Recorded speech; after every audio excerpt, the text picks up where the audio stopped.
Thank you so much, Peter, for this short welcome and address. But I would also like to ask the panelists to be here with me.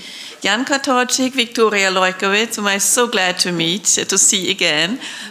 Yeah, because we know each other from Stockholm. And Alena, I will later present everybody. Thanks again, and also for having me here at the conference at the Minsk Forum. I'm not going to tell you about my story of cooperation and my story about Belarus, but I've certainly been to the Minsk Forum, I think it was 2006 and 2007, when it was still possible and there still was another time, of course. What we just heard, it's so different from what we face right now.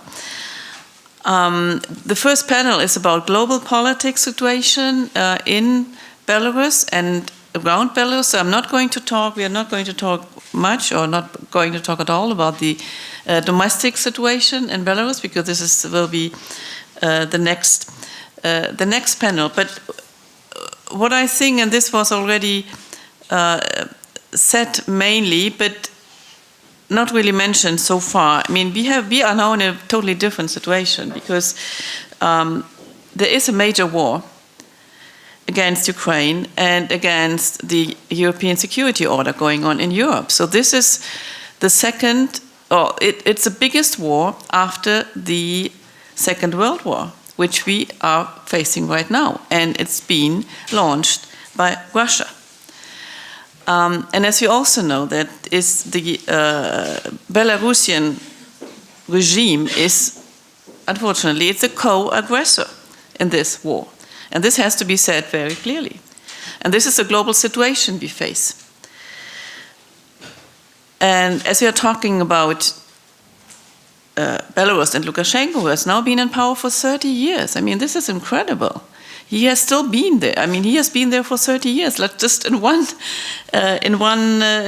function, and he doesn't seem to give up. So, and now he is like 90% or maybe even 100% dependent on Russia in order to retain his power. So in military terms, of course, maybe we can talk about this later. It's a very, very high dependence, if it's not like total dependence, and talking about future installment of nuclear weapons, which already the conditions, as far as I understand, have already been made. But look, Belarus is also economically dependent on Russia, 90%, 100%. So, and this would be also interesting to elaborate a bit in the panel. So, because Russia is now getting weaker and weaker, and there has been last week brilliant analysis made from the UK, also from Sweden, on this topic. So, how would this affect Belarus? How would this affect the sanction policy? This is I would like to talk about. And then also, I mean, the European Union, as we know, has isolated Belarus through the sanctions, and because of the tremendous repressions which have been exerted on Belarus and Belarusian people. And it's now increasingly difficult to reach out to the society inside Belarus. I mean, there are brilliant initiatives, and you will probably talk about this, still going on, but it's really hard to do that. And they are now, as far as I'm now preparing for my new function, which will start 1st of February in Vilnius, on the, as we say, project of Belarus. So we will work for to support the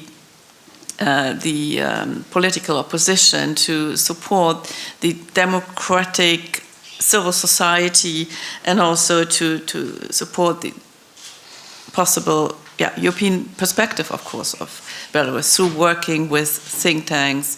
We have just launched a very big European, a very good project from the European delegation. So this was last week. There is really a lot of work you can do, but it's mainly now focused on what you do for opposition and also think tanks being in exile. And as I'm now meeting people, many of you have already met before I'm leaving Berlin to Vilnius. So there are now voices within the civil society, Belarusian civil society, who say we should try to speak to Lukashenko. I mean, we, the West, and Germany, politicians should speak to Lukashenko in order to try to release more political prisoners, as there is now a small window of opportunity before the so-called presidential elections in February. So I will ask later Mr. Kantorczyk what he thinks about that. So many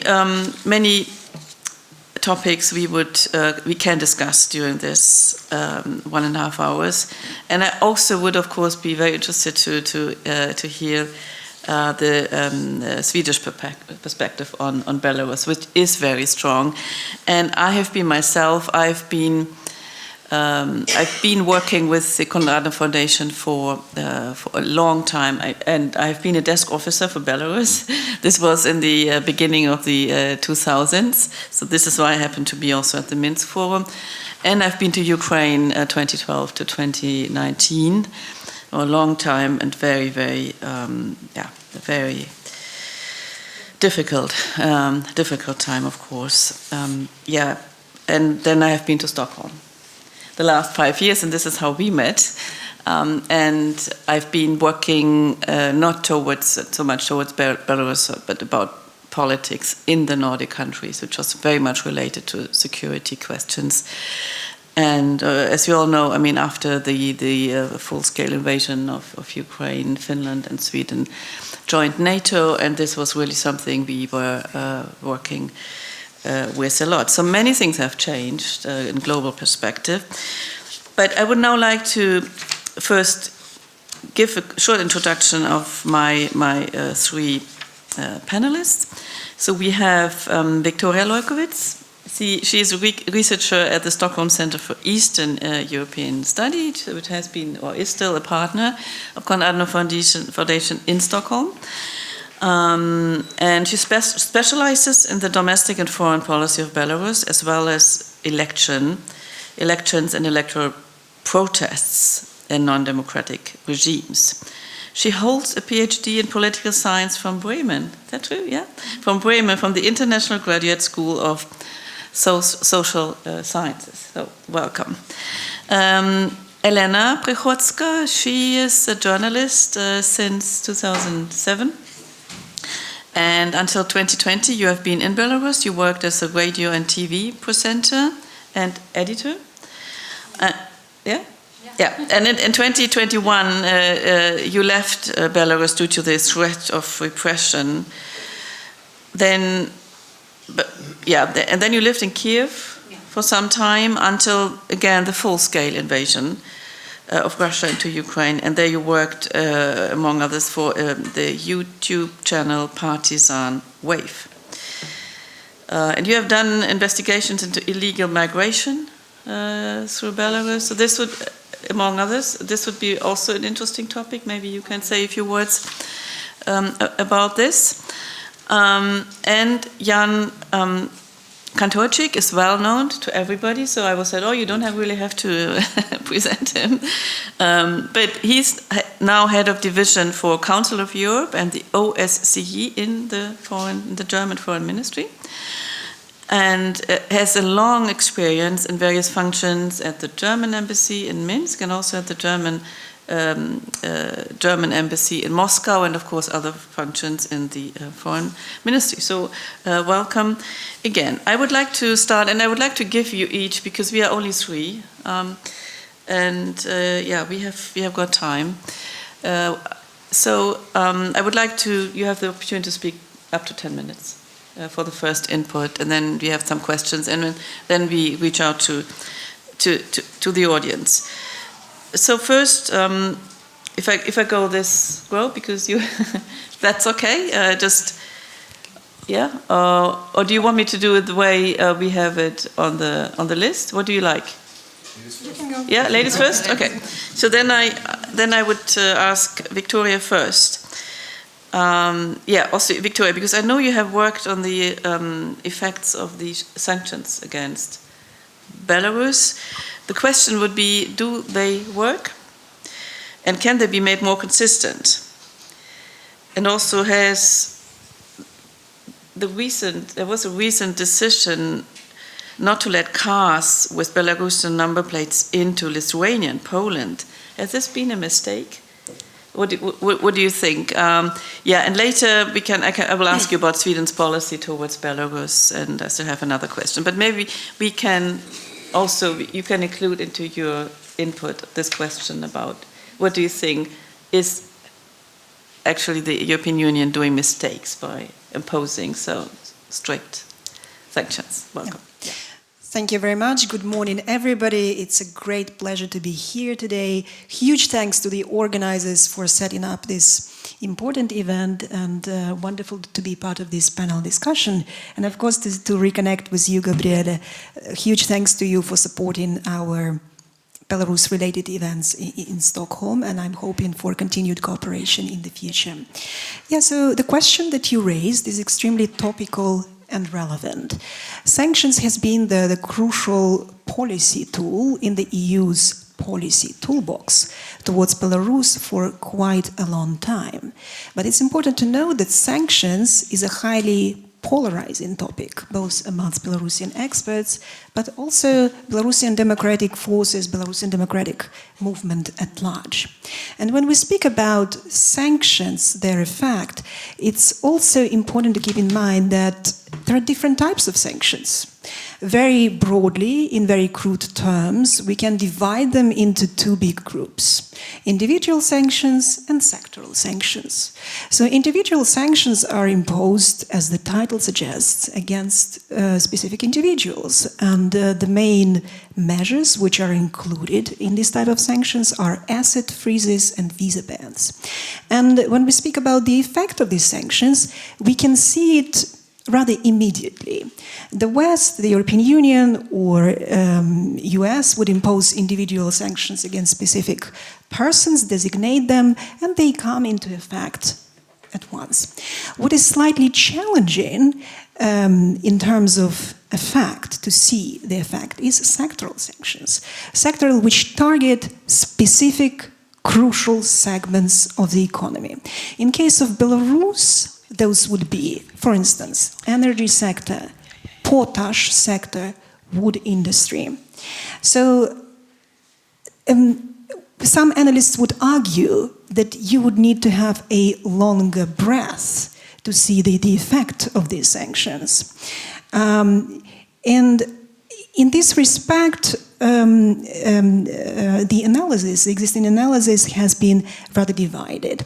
So I would try to rely sort of my input on the research that has been done by Belarusian economists from Birok, Dmitry Kruk, Lev Lvovsky, their team, and they argue that these sanctions do work. Why? They have changed the trade patterns which have existed. They have resulted in reorienting the trade routes that Belarus used to have. Now, for instance, the export of potash has been completely sanctioned, and Belarus has to reorient its trade relations vis-à-vis China. So it's now looking very much to the east rather than west. It has had an effect on the Belarusian economy. They argue that this has resulted in the drop of the GDP of about 4%. Now, of course, we can see the economy managed to stay afloat, but the key question is why? And here Russia is the answer. Russia is a crucial variable in this equation. Russia has helped out the Lukashenko regime to withstand this sanctions pressure. If we look at the trade statistics, the trade with Russia used to account for about 50%. The numbers fluctuated over the years, but usually they reached about 50-55%. After the sanctions were imposed, now the trade has reached 70-75%, and it's increasing. And as you have rightly pointed out, Gabriele, in your introductory statement, Russia is using this opportunity of Belarus' weakness, of Belarus' vulnerability, to increase dependence on all dimensions, not only economic, but also political, but also cultural. Let me just cite a very recent development which happened at the beginning of November.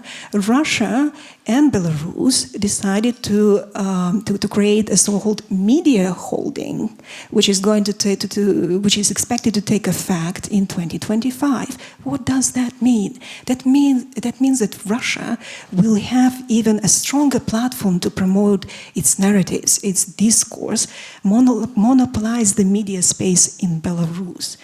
And yeah, basically we can talk about Belarus turning into an extension of Russia's territory. So indeed the situation is very difficult. As I mentioned at the beginning of my introductory statement, sanctions is a highly polarizing topic. And there are two main approaches to sort of dealing with sanctions, to approaching this sanctions policy. And I could maybe very broadly categorize them in two groups. The first camp would support increased sanctions pressure. So no concessions, sanctions. The proponents of this camp, they would argue that sanctions work. We need to be consistent. We need to continue with the sanctions pressure. The second camp would argue, I usually term it as the camp, I call them negotiation as a path to freedom. So these proponents, they would argue that we really need to think about some strategic concessions that we can make with the goal to incite the regime, to provide incentives to the regime to release the political prisoners. Every life matters.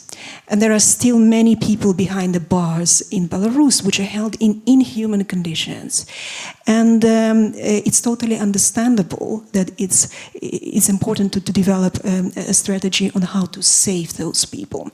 And here, if we have a little bit of time, I would like to very briefly remark on the very interesting recent development in the sphere of political prisoners' release and potential Western response. So as you all might know, Lukashenko has suddenly started releasing political prisoners since July this year.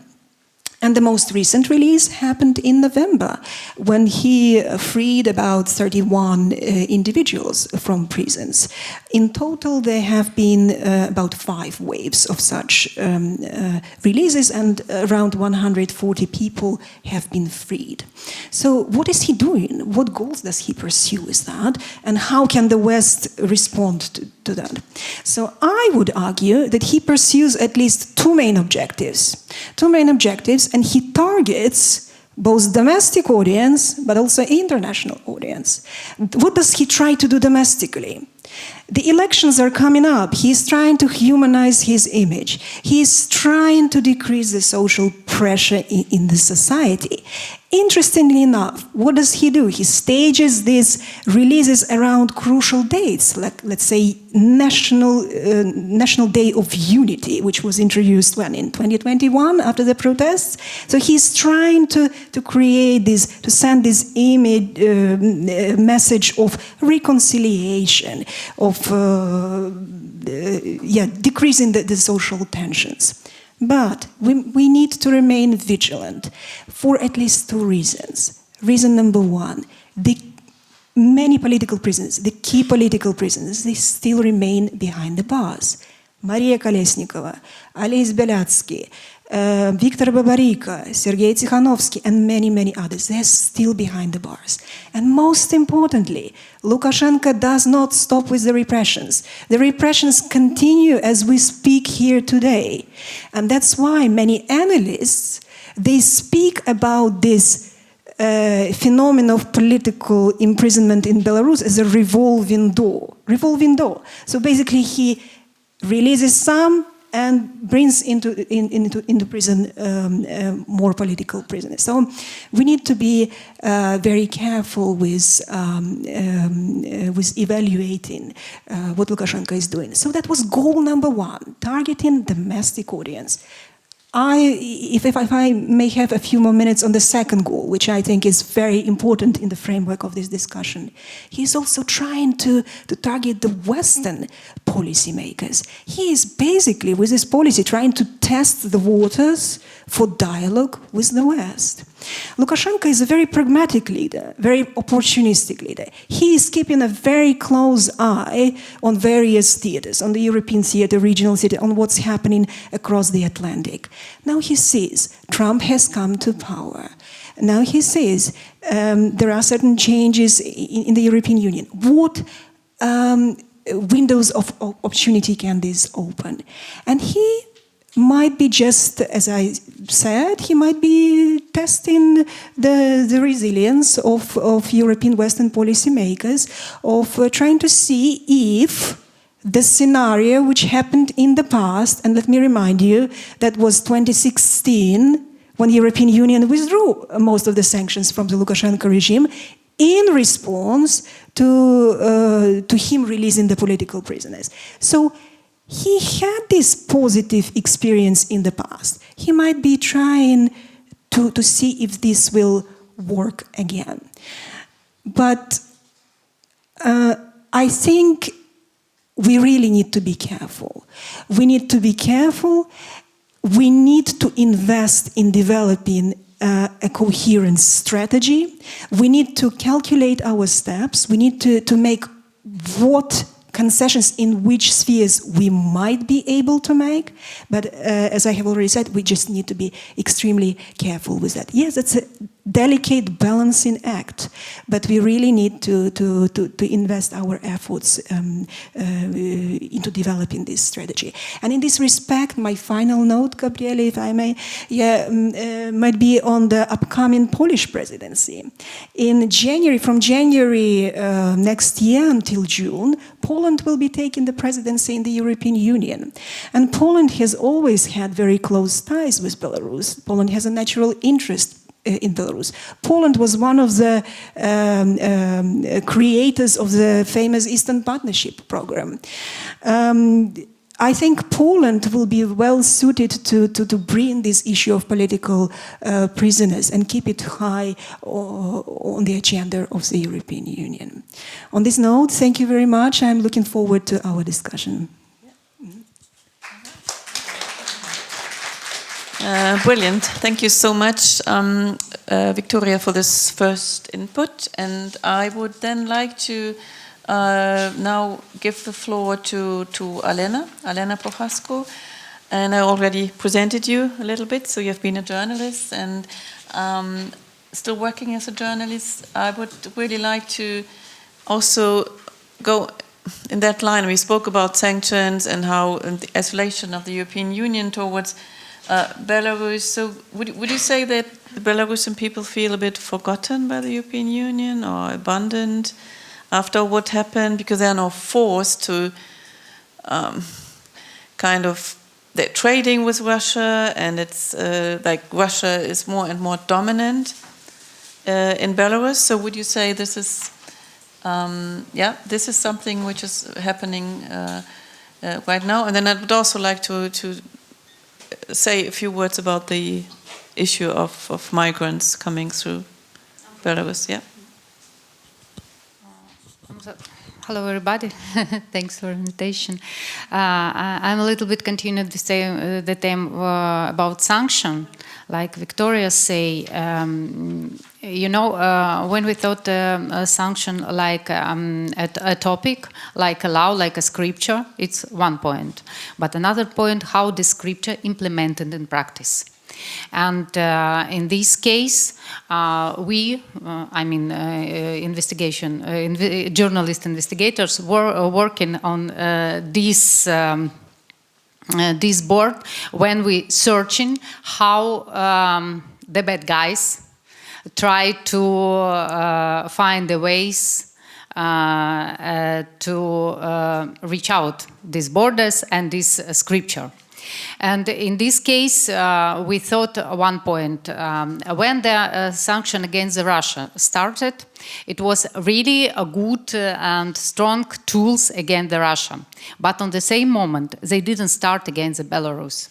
And last 3 years, Belarusian dictatorships was in situation when they had possibilities and rules and opinions and the tools to make money of this sanction. What I mean? I mean then the sanction way against the Russian working directly, but Belarusian was some hub, you know, like I'm sorry, African Republic inside of Russia, without laws, without rules, yeah? And the dictatorship make money of this, and of course they help Russia to make business, military industries business, any kind of business, because of Belarus was not out of this sanction, and only in this October. Start from October, when this total full sanction started against Belarus, maybe the rules of this game change. I hope so. I hope so. We will see. So the same with migration crisis. All of you remember 2020, yeah? When the Lukashenko create this great crisis aboard the Poland and Lithuanian boarding. And everybody remember how this situation disappeared. And everybody know now that the Lukashenko not so powerful to make these things when the European United, when America pushed and proved him.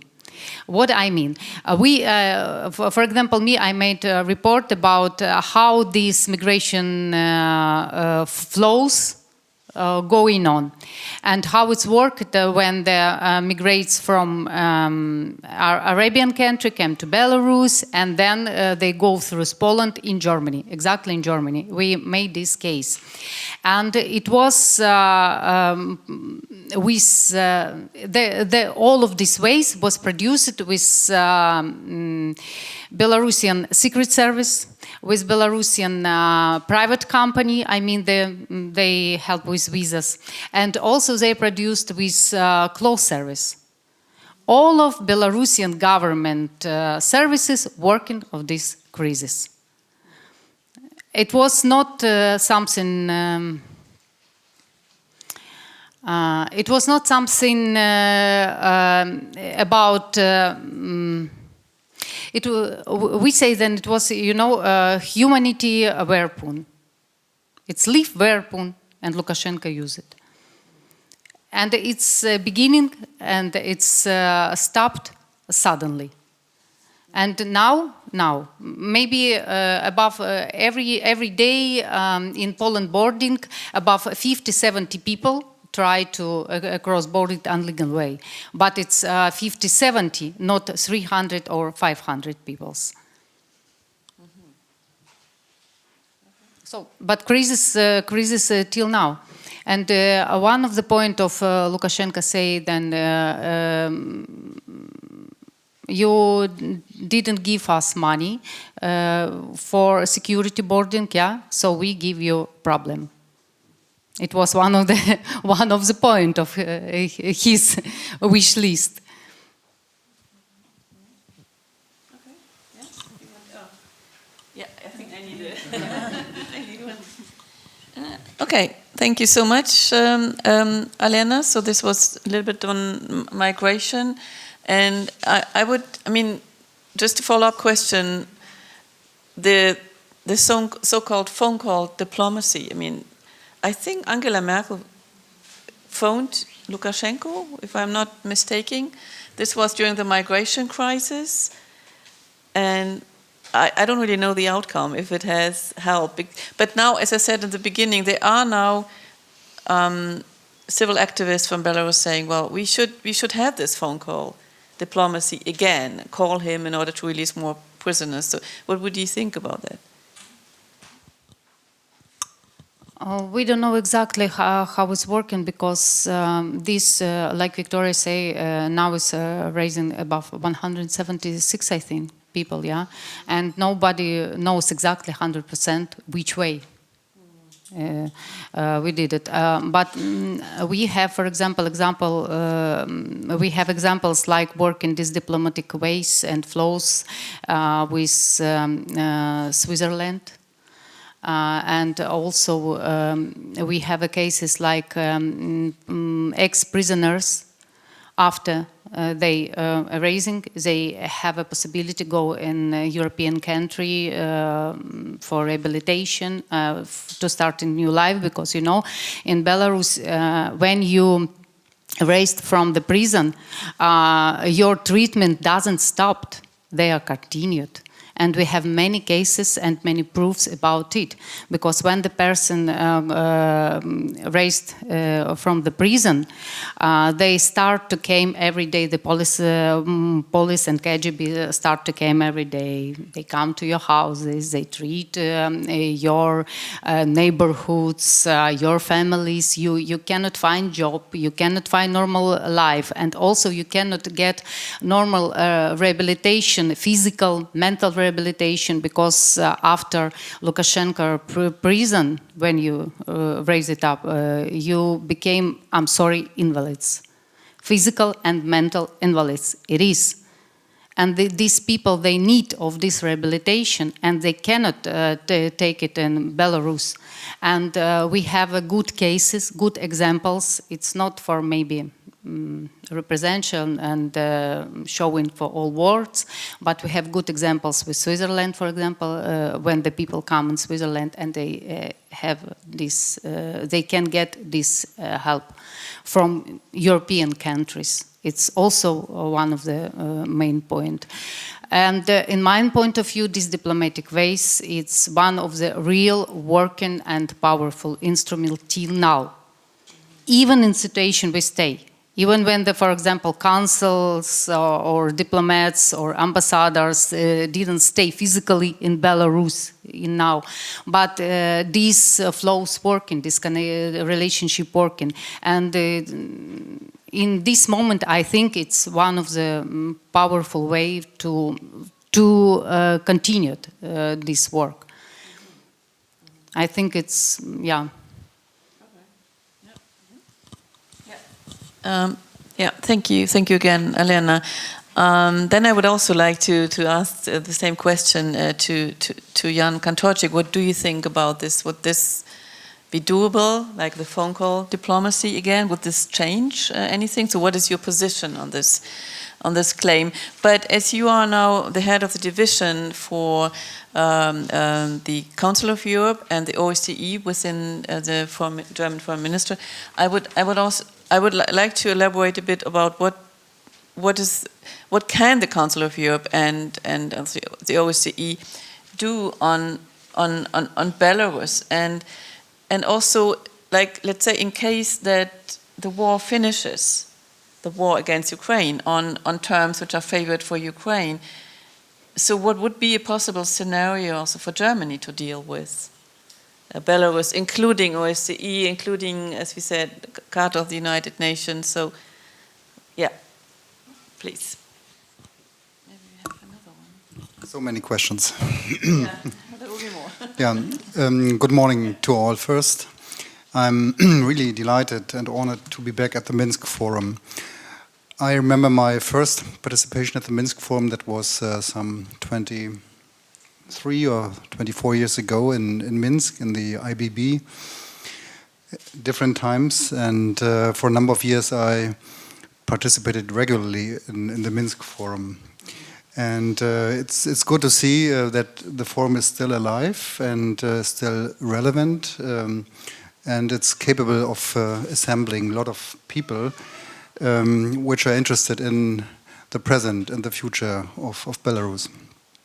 My second opening remark, so to say, is dedicated to Ambassador Wieck, because I knew him personally. When I was desk officer for Belarus, I met him a few times, and if I remember correctly, also at the Minsk Forum 2000. And later I met him a few times, and I was always impressed by his enthusiasm, by his determination, by his engagement. He really defended the core values of mankind, of human rights, democracy, rule of law. And I think it was more than a hobby for him to work at the head of the OSCE advisory and monitoring mission. I think it was a deep understanding that it is important to work on the ground in Belarus in order to bring about changes.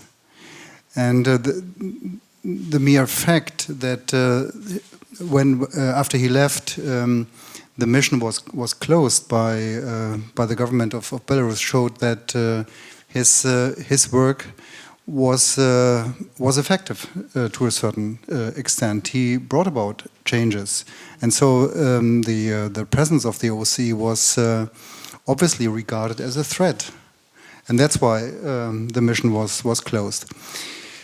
Yes, you are right. I'm now working on the OSCE and the Council of Europe, and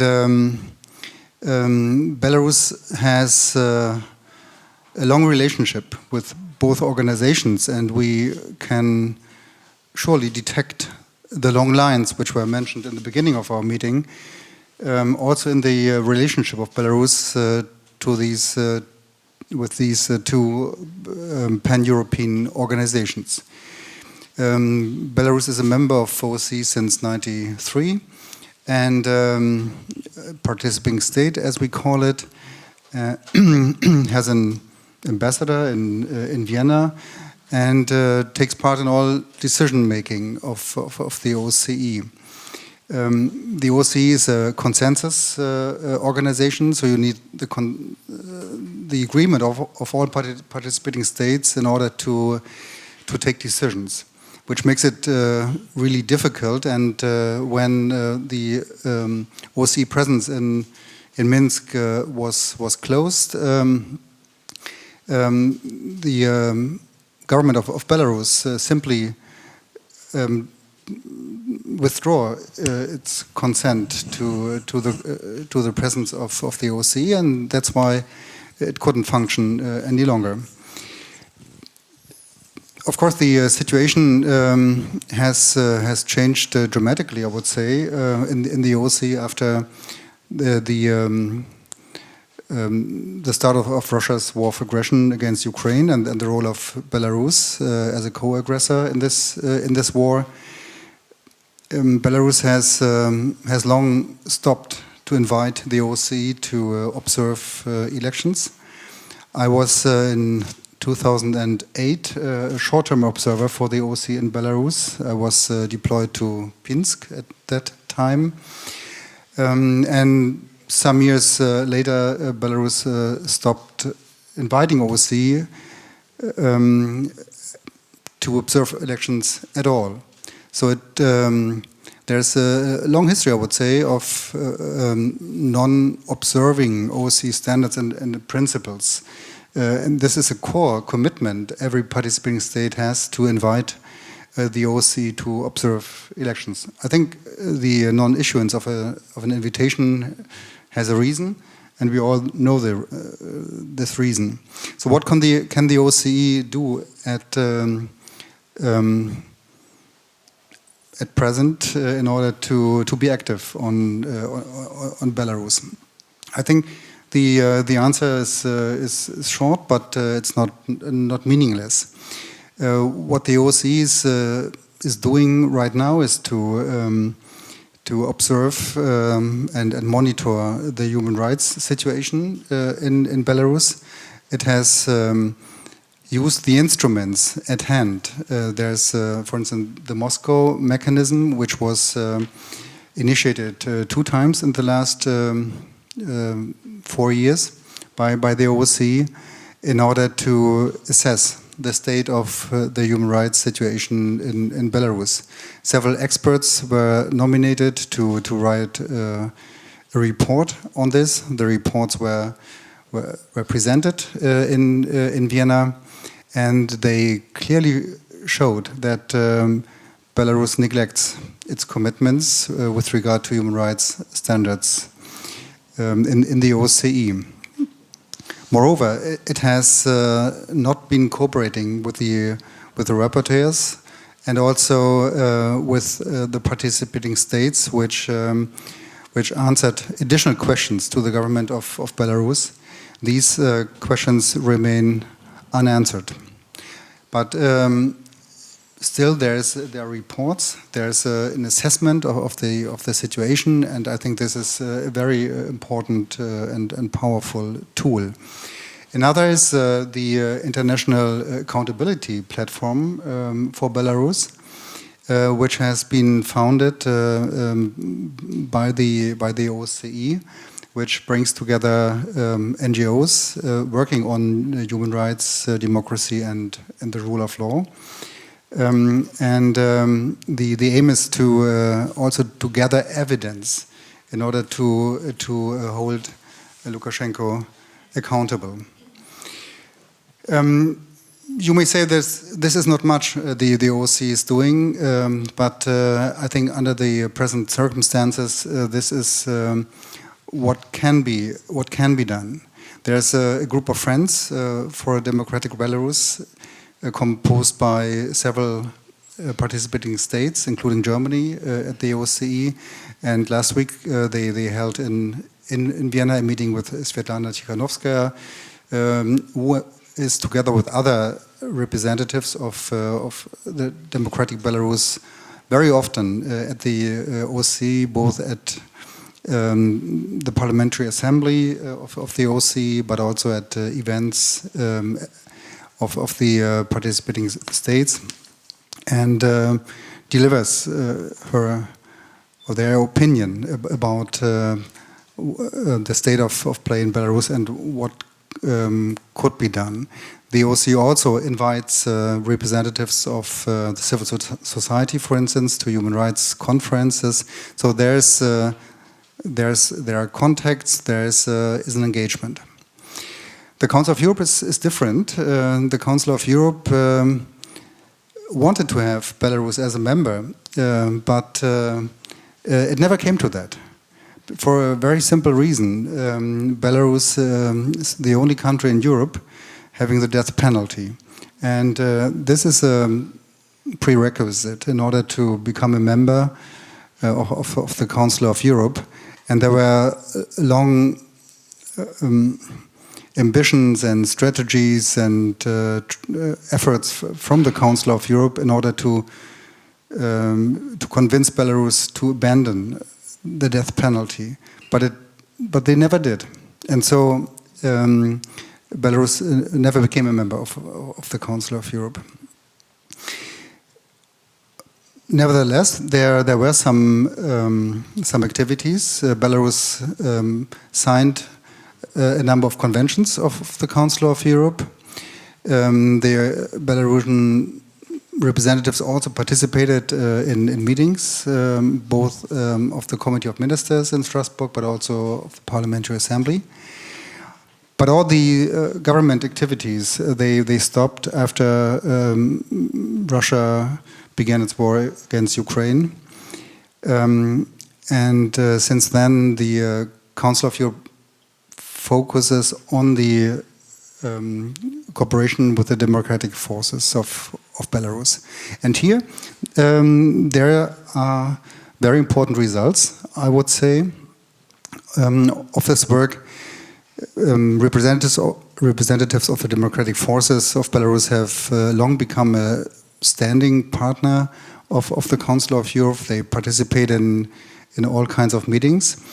The Council of Europe has established a contact group for democratic Belarus, which engages in very concrete activities like training courses for lawyers, for Belarusian lawyers on human rights, or for helping journalists in exile. And there are many more activities. And the latest result is the opening of an information point of the Council of Europe in Vilnius. The agreement was between the Council of Europe and Lithuania was signed in November. And I hope that this information point, which is really aimed at helping Belarusian people, will open soon, and that you will have the possibility to be there. This is a very concrete sign of the dedication of the Council of Europe to work with the Belarusian people. In others, the Parliamentary Assembly. The Parliamentary Assembly of the Council of Europe, they have not only nominated a general rapporteur for a democratic Belarus, but they also have offered a seat to representatives of the democratic Belarus in the Parliamentary Assembly, and this will start soon, beginning of January. The democratic forces, they will have a seat and a voice in the Parliamentary Assembly. This is, I think, very important for the democratic forces of Belarus. So, in a nutshell, pan-European organizations like the Council of Europe and the OSCE, they have maybe a limited role, but they can really make a difference. They can help with a lot of activities. The civil society in exile, because it's difficult to reach out to the people in Belarus itself, and to the democratic forces. And one last remark on the Council of Europe, because it was mentioned, the Prikhodzka report. I think this was, at that time in 2004, it was really a very important step taken by the Council of Europe. I myself, I worked that time at the German embassy in Minsk, and I accompanied Mr. Prikhodzka, who was rapporteur of the Parliamentary Assembly for disappeared persons in Belarus. I accompanied him to a number of meetings, and when he released his report, it was the first international factually based report about details of the disappearances, and also of the question who was responsible for these political disappearances and for giving the orders. So it really made a difference at that time. This is, in a nutshell, what the Council of Europe and the OSCE are doing. On your questions, if I may, first with regard to telephone diplomacy, I can only speak for the Council of Europe and the OSCE, and beside Belarus, there are, for instance, in the Council of Europe, there are other difficult countries which have problems in fulfilling commitments with regard to human rights, democracy, and rule of law. But there's I would say the readiness of leaders in the Council of Europe, for instance, in the Parliamentary Assembly, to seek dialogue in order to find answers. I'm not really convinced, I have to say, that political dialogue will bring about changes. We have discussed it 25 25 years ago. Already when I was, remember that when I was at the German embassy in Minsk, we have discussed about strategies. And for us, at that time, it was a pattern that the relation between Lukashenko and the West was developing in waves. It improved sometimes it deteriorated, but improvements were only allowed when they did not endanger the very foundations of the regime. And so I'm rather skeptical whether new offers from the West towards Lukashenko would really bring about changes. And from a moral and ethical point of view, I have some doubts whether it's really right to reward the release of political prisoners, because it's these political prisoners, they should not be in prison, because it's against all commitments Belarus has taken in the OSCE, for instance. And also, as you rightly mentioned, repression is going on. So every day there are new political prisoners. So what's the point of trying to convince Lukashenko to release political prisoners in order to get an improvement of relations? This is my personal view. So I think there are limited hopes detached. But if there's a chance to help people, I think this should be explored. With regard to your second question, it's of course difficult to answer at this point in time. Which role could European organizations play in a future conflict resolution? Because what we see, the developments are taking place on the battlefield right now. However, of course, the OSCE is an organization which bases on the Helsinki document, and it has been found in order to support cooperation and security in Europe. So the OSCE has instruments and has mandates and has experiences which could be used and shall be used, I'm convinced, in order to help after a ceasefire or peace agreement has been concluded. The OSCE has demonstrated that with the SMM, the Special Monitoring Mission in Ukraine, they are able to observe the implementation of agreements. And I'm confident, and Germany would also work towards that the OSCE gets a chance in order to bring its expertise and its structures and instruments into such a development. But how this could look like concretely, I think this is, at this point in time, not really serious to speculate about that. Thank you. Thank you very much for very insightful input on that topic. And I think you, Victoria, wanted to comment or add on the issue of the Council of Europe? Thank you very much. Yes, just a few notes on the examples of successful cooperation between Belarusian democratic forces and key institutions, organizations. I think, yes, indeed, we can all applaud to this hard work that Belarusian democratic forces are doing on this front. And the examples that you mentioned, they're really worth of praise.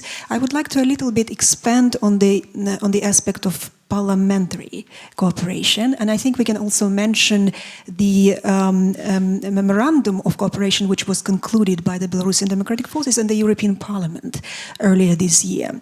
And the whole work on the creation of interparliamentary alliance in support of democratic Belarus, according to which many parliaments in the EU, but also non-EU countries, started to create these groups of friends in support of Belarus and advance, discuss different ways on how to support the Belarusian democratic movement. I would also like to mention in this respect one initiative which some of you might have heard about. It's called We Stand By You, and it's promoted by organization Libereco, Vesna, and the idea of this initiative is to pair European parliamentarians with political prisoners, to assign them as like symbolic godfathers for political prisoners. And I think it's a very creative way to increase the visibility of the whole problem. And I think it's worth, expanding it, supporting it, investing into it, because to a certain extent it might even raise the political cost for Lukashenko to continue the repressions. So we really need to bring global attention to the problem of political prisoners. And in this respect, I would also like to say that accountability mechanisms are crucial. Thank you very much for pointing them out. I think another aspect of this problem is to support also the mechanisms of humanitarian assistance, because to release political prisoners is one part of the story, but then it's also important to rehabilitate them and support them when they relocate into exile. And in this respect, what is worth mentioning is the initiative which was launched by Svetlana Tikhanovskaya in cooperation with Norway, the so-called International Humanitarian Fund for rehabilitating political prisoners and supporting those in exile. Norway has contributed a lot to this. Sweden has also contributed. It would be great if this initiative could be supported by other countries and on the EU level as well. Thank you. Yeah, very good. Thank you. Before I open the floor to the audience, and please prepare your questions and comments, I would like to ask about who mentioned Trump. I don't remember anymore. But the global situation has obviously changed now with Trump being elected, and trying to facilitate some kind of peace negotiations, and it's also, he's known for not wanting to support Ukraine anymore militarily in order to help them win the war. So what would that mean for Belarus? I mean, how is this? Has this been assessed? What a Trump presidency might bring for Belarus? Are there any, analysis also already on the way? Who would like to? Or how would you assess it? I mean, nobody knows which kind of point has Trump now. You want to? Who wants to start? Maybe to three of you, very briefly. The new global challenges with Trump being in power and the war not being finished yet and against Ukraine. Would anybody like to start, or you? This is again a very difficult question. I'm not sure whether Belarus will figure very high on the agenda of future administration, Trump administration.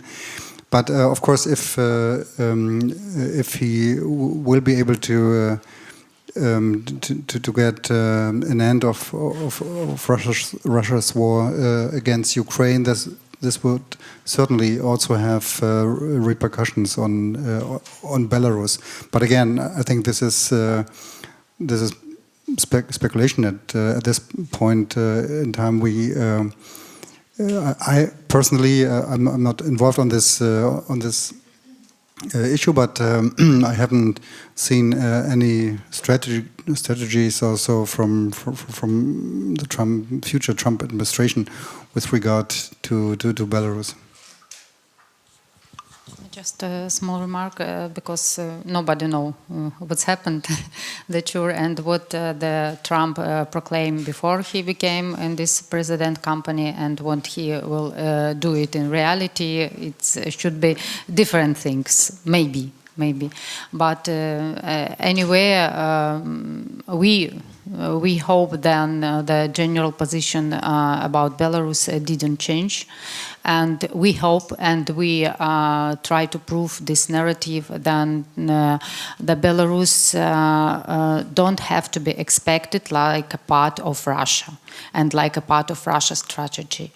That is our point and our wishes, and anyway we will fight for this, and we will fight for our independent position for any cases and for any position from America also. Yeah, I would agree with the previous speakers that we are very much in the speculation zone on this question. And yet, having said that, I'd like to note that I don't think we should expect dramatic shifts on policy towards Belarus. What Trump might do, he might be shifting responsibility to the European Union over Belarus, basically saying that, you know, Belarus is in your neighborhood. It's your direct responsibility to take care of that. Well, what was Lukashenko's reaction to Trump's victory? He congratulated him. He called him a bulldozer, a powerhouse. So he very much sees him,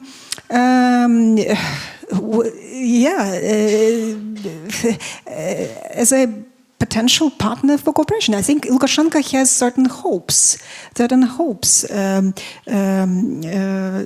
Trump might to a certain extent reopen dialogue with him. If we look back into 2019, 2020, at that time, during the Trump presidency, Belarus was visited by John Bolton, by Mike Pompeo, and the cooperation was quite successful. I don't think we are now living in this reality, and those examples could be replicated, but yet Lukashenko could be holding his hopes for sort of opening the dialogue with the West. Okay, very interesting. I mean, I think it's always very good, and thanks to the organizers, that we get also, like you said, the Swedish, Norwegian, and the global perspective into that discussion, because it's not the time anymore when I think back to really the beginning of the 2000s to have just a German Belarusian perspective. It's much broader now, because it is really, we are really facing global challenges, and a lot of things have changed. Yeah, now I would like to ask the audience. I hope you have all prepared your comments, and then you can address directly a speaker, or you just give it to everybody, please. And please say, I know you, but please say a few words about yourself. Thank you. Valery Kovalevsky, Euro-Atlantic Affairs Agency from Belarus, currently based in Warsaw. I have a couple of comments with regard to the issue of the release of political prisoners, and this seems to be a recurrent confusion about repressions and releases in Belarus. We have seen for certain that for 4 years there have been repressions. It is very likely that repressions will continue before elections and after elections. This is part of the DNA of the regime. What has been new since July this year is the releases. And this is quite distinct, the releases of political prisoners. So this is new. This hasn't happened before. If there were releases, those were releases by through diplomatic efforts, not by the actions of the democratic forces. And we have to be also clear about that. And so now that we see this momentum of releases of political prisoners, 178 people have been released, 6 groups of people have been released. All of them have been justified as humanitarian releases. Of course, nobody believes that Lukashenko has become sort of a humanitarian by his action and by his nature. But nevertheless, the fact of life is that some people have been released, but many more people remain in prisons. So now several points. And these have been some kind of misconceptions or sort of narratives that have been obstacles to the work on releases of people. First of all, we do not talk to terrorists, and Lukashenko is one of them, so we will not talk to him. At the same time, we see that in such situations, in such crisis situations around the world, authorities talk to terrorists in order to save people. So why Belarus is an exception? Why we cannot talk to the person who can release people and save people's lives? The other one is like, we will not make deals with terrorists because we do not want to condone this kind of behavior. At the same time, we see many examples of deals made with people who hold political prisoners. And the most recent one is the US-Russia exchange, which also involved Belarus, also involved Germany. Not a single Belarusian was included there, however, that was the reality. And though there were financial considerations as well, there was a financial component to that deal too. So for some reason it was possible to do with Russia, but not with Belarus.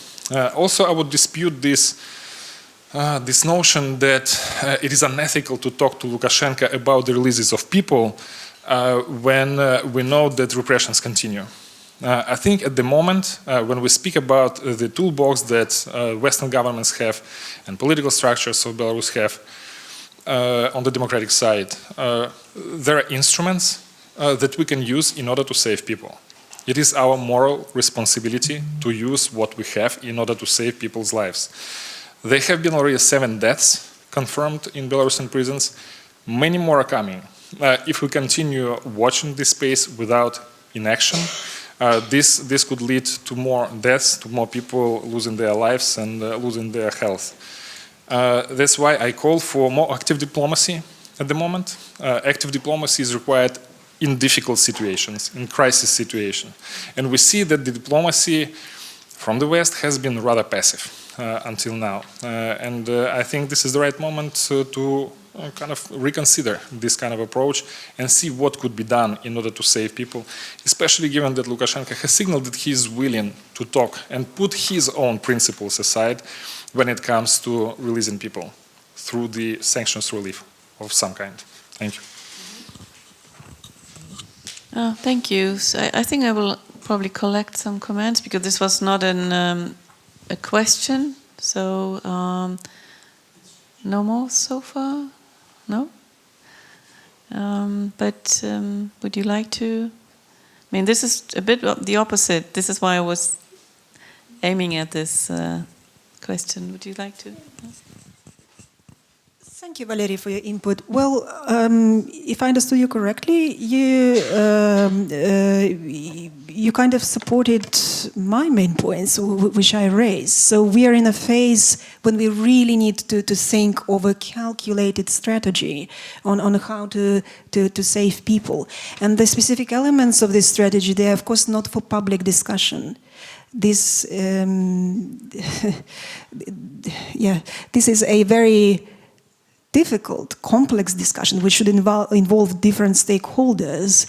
And I would agree with you that the price of human life is a primary thing in this variable. We should care about those who are now going through this hell in prisons. We should think about how to save them. But yet, the point that I made at the beginning of my speech is that we need to be very, very careful not to get trapped by Lukashenko, not to repeat the mistakes of the past, that we would give certain concessions, he would release and then put into prisons people again. So I would agree that it just needs to be a very strategic approach from our side.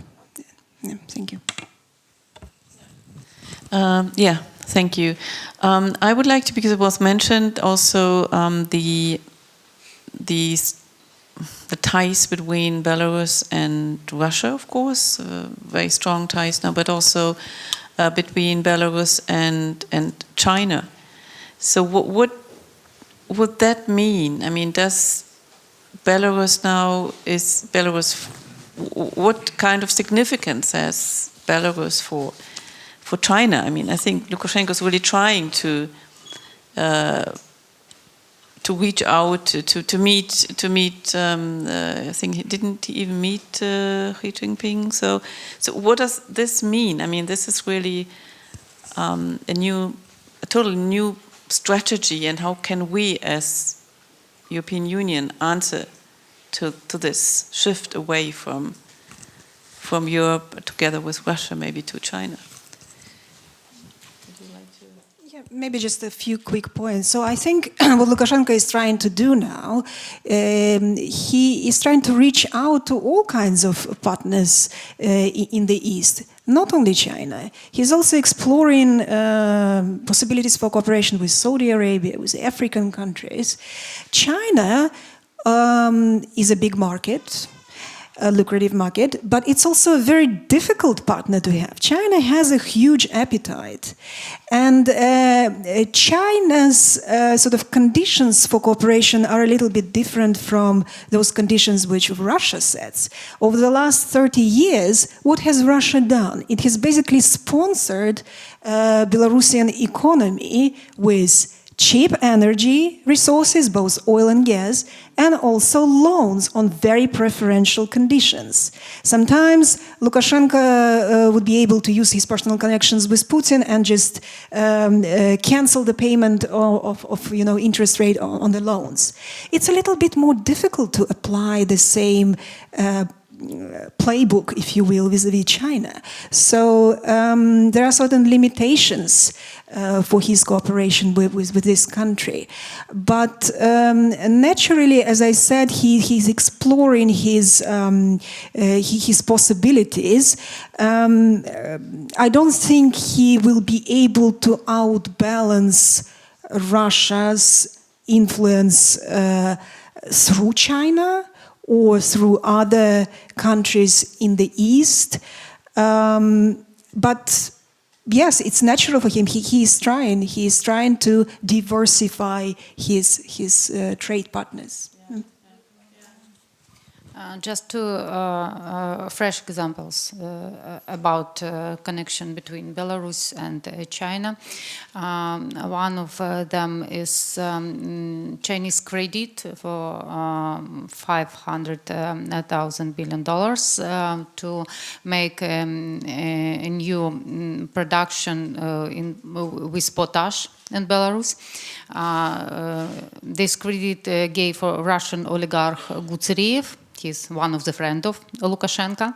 And now this project started in 2016, and now Lukashenko government nationalized this project. They take off all of money, and Gutseriev say, I'm sorry, in business it's happened. We lose it. But it was Chinese credit. And another one example, before 2021, Belarus didn't sell rapeseed oil in China, never. But start from 2021, they sailed, and for these 3 years, this market growing so high, so quick, and now it's $billions, and it's a currency that in need of Lukashenko also. It's just two examples to show how he tried to balance it between Russian interest, China's interest, and between his own interest. And of course, all of his possibilities in these cases include the Russian interests. He's not an independent gamer in this landscape. I certainly agree what was said about the diversification. I think this is a long-standing pattern in Lukashenko's policy. He needs to counter the influence of Russia. He needs to find a balance. And if I remember correctly, this concept of diversification of international relations was also part, or is still, of the foreign policy concept in Belarus. And this is all the more important in a time when the West is not an actor. because of the sanctions.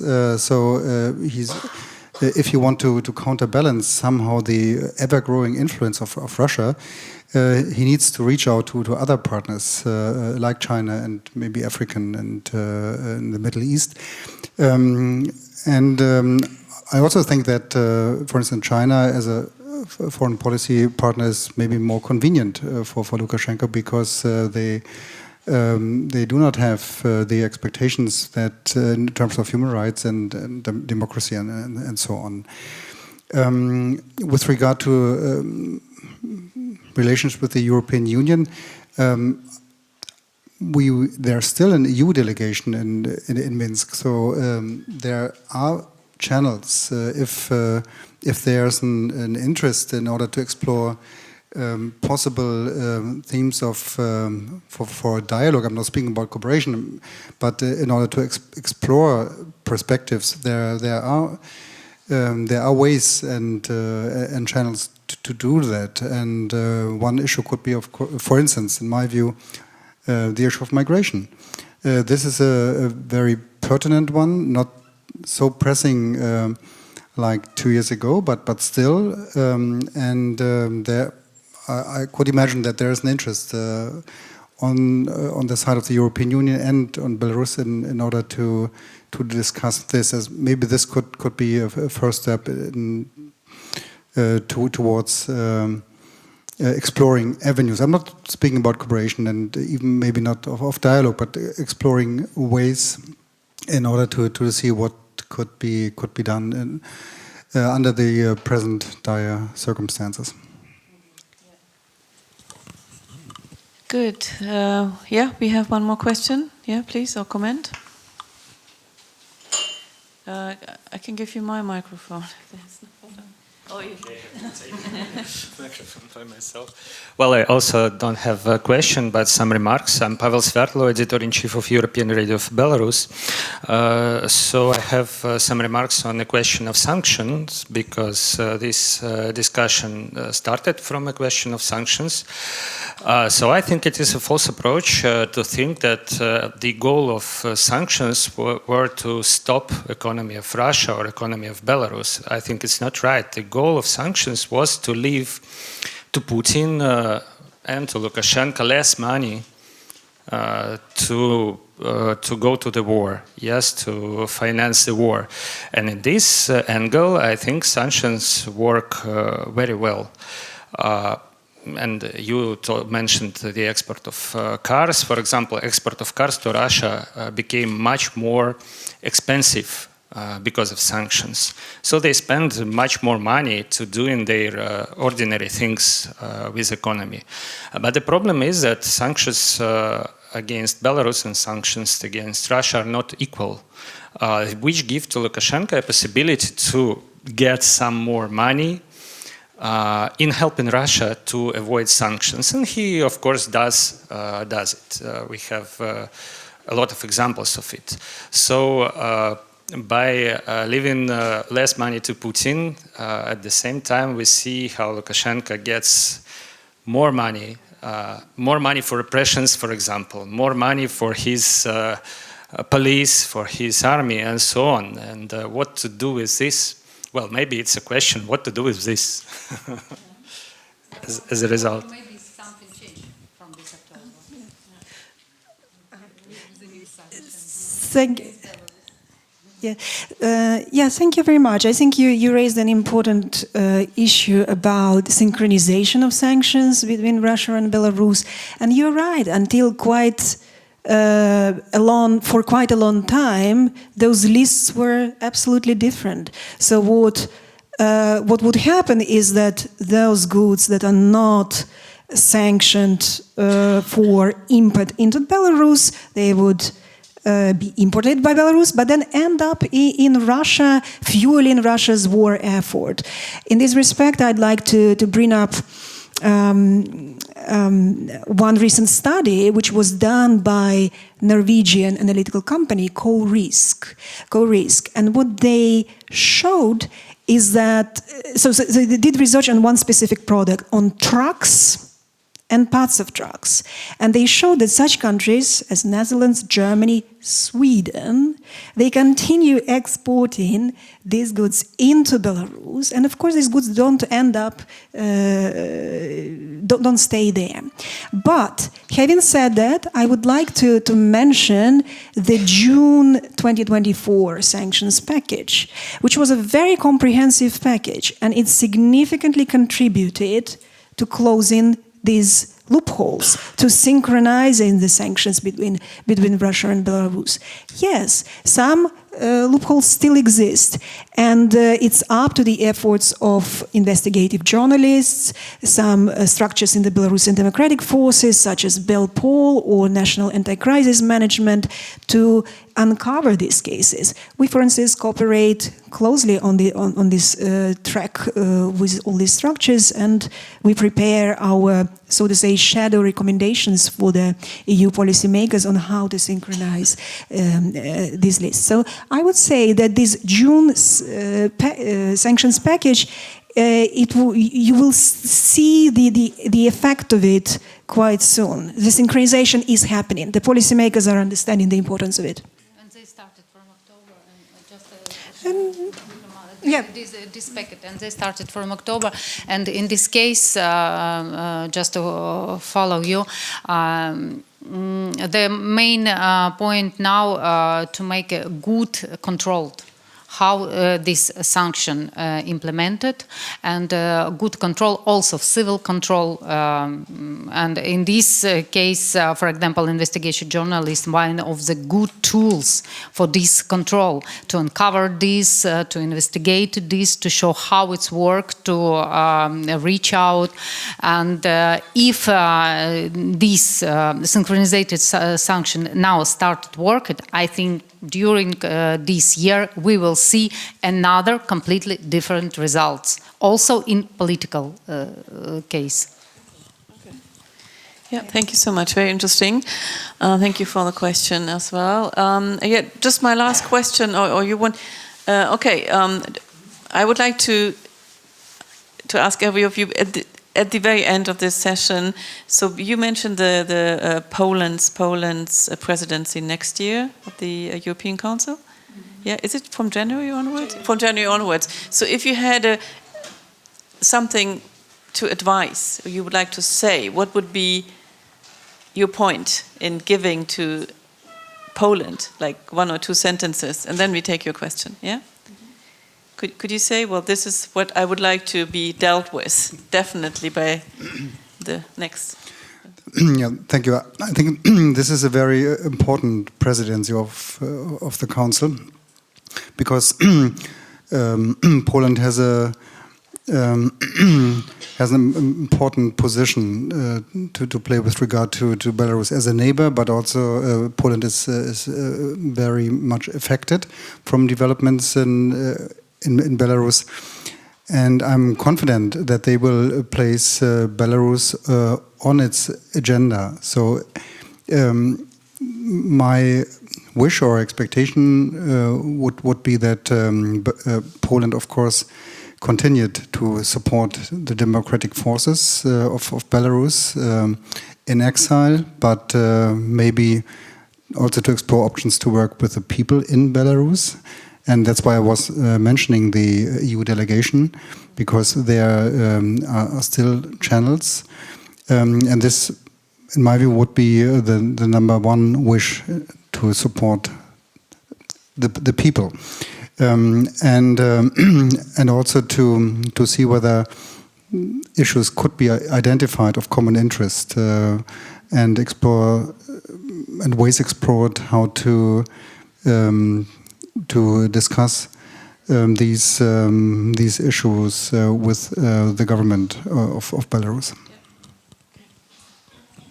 I think for Poland it's the necessary thing, and it's a question of their country safety to support democratic movement, Belarusian democratic movement, because they have a border with Russia, and Belarus, they have enemies under the borders, and every day they know what is mean to live in this condition. So I'm sure that Poland continued this friendly politics for Belarusian democratic movement, because during all of these years, Poland was one of the really friendly country for Belarusian, and they spent many sources, different sources, to support us and to help us. And I suppose then all of European society will support Poland in this flow. Yeah, I'd like to say the following. Well, the EU often says that we will support Ukraine as long as necessary, until the very end. I think it would be great if this statement is extended to Belarus. It would be great if there is an understanding that the futures of Ukraine and democratic Belarus, to a certain extent, are interlinked. And positive developments in Belarus might speed up the possibility of sustainable, I would like to emphasize the word sustainable, peace in Ukraine. Some would argue that if the Lukashenko regime did not provide the territory of Belarus back in February 2022 for invasion, we might have been in a different reality right now. This war might not have even happened. So it would be great. It would be great if there is an understanding on the EU level, not only among all Western policymakers, that Belarus is a very crucial variable in this equation on achieving sustainable peace in Ukraine, on achieving regional security. That's point one. In more concrete terms, I think Poland could support the efforts on sort of bringing more coordination on Belarus policy. What do I mean by that? Some of the EU countries have already appointed special envoys for cooperation with Belarusian democratic forces.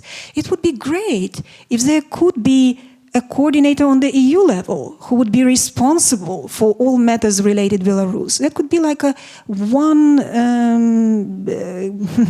sort of a contact which could be achieved on all questions related to Belarus. It's also, I think, crucial to invest in people-to-people contacts, to create more scholarship opportunities, fellowship opportunities for Belarusian youth. Also, to reduce the cases of discrimination against Belarusians. It's important to remind the national governments in the EU that Belarusians are not Russians, and Belarus cannot be equated to the Lukashenko regime. So, yes, these crucial narratives should be emphasized, promoted, and in general, I would say Poland is in a very good position to assign more priority to Belarus. Thank you. Yeah. Thank you so much. That was very, very good. The last round, but there is another question. I would like to take the question and then we round up. Yeah.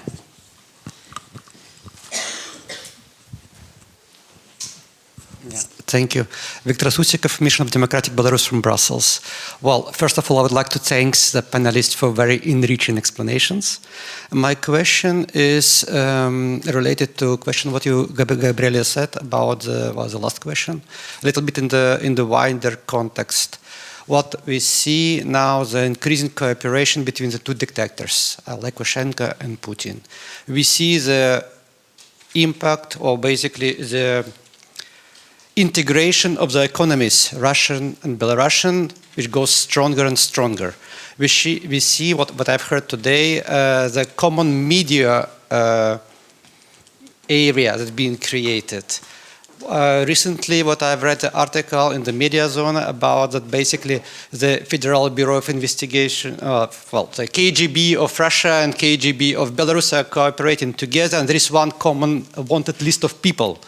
So basically, seeing all this, do you still see the path of European path for Belarusians? And in the longer term perspective, do you still see a chance for Belarus to exist as an independent country? Yeah. Thank you. Very good, very important questions. But as we are already a little bit over time, I would like to give a short answer. Yes, you and then. So, yesterday I think we started discussions on this crucial topic. I'm very grateful to you that you raised it. I think the question of European perspective for democratic Belarus is very, very important. I already mentioned yesterday that the most recent Council conclusions on Belarus, they have included this promise of European future for democratic Belarus. Basically, they state that the doors of Europe are open for Belarus and it can become part of the European family of nations. I think it's a very important promise. It's a very important promise, and now the time is on, basically the ball is in our court yet. It's up to us, to Belarusians, to define how we would see this European path, how far we would like to go. And to use the words, once again, to cite the words of one of the European diplomats that I have recently talked to, I think the question of cooperation with the European Union, strengthening cooperation with the European Union, the question of European perspective Belarus is actually the question of survival of the Belarusian nation. 2022 has clearly shown to us that the future of democratic Belarus is not with Russia. It is somewhere else. And yeah, European Union should be our choice. Yeah, thank you. And just remind you then all of this integration between Belarus and Russia started not with Lukashenko and not even not with European United. It started 100 years and inside of our DNA. And this integration very deep, but not only with Belarusian, with Ukrainian, with Baltian country. It was the same, maybe a little bit different level, maybe with some different condition, but generally it was the same. But what we see now, Baltic countries, they absolutely integrated in European United by the natural way, by the short historical time, very short historical time. The Ukraine, hard example, a higher price, but they did it. They did it. In mental level, I think Ukraine and Belarus was on the same level, integrated with Russia, in the same, but they did it. So we have the chance. Maybe we have a little bit our own way, our own condition. But we was in European United 100 years before the Russian came to us. Mentally we was, and this our movement 2020 in 2020 show that the Belarusian we are ready. We are ready to integrate it in European United. We are free. We have a dignity, and we can do it. 1,000 people show when we want, we can do it. Just we need some condition. And I hope then another situation we didn't pass. We did do it well. I hope so. But we have a chance, and for me it's not a question where we have to be. I'm fully convinced that there is a future for an independent and pro-European Belarus as a nation in Europe.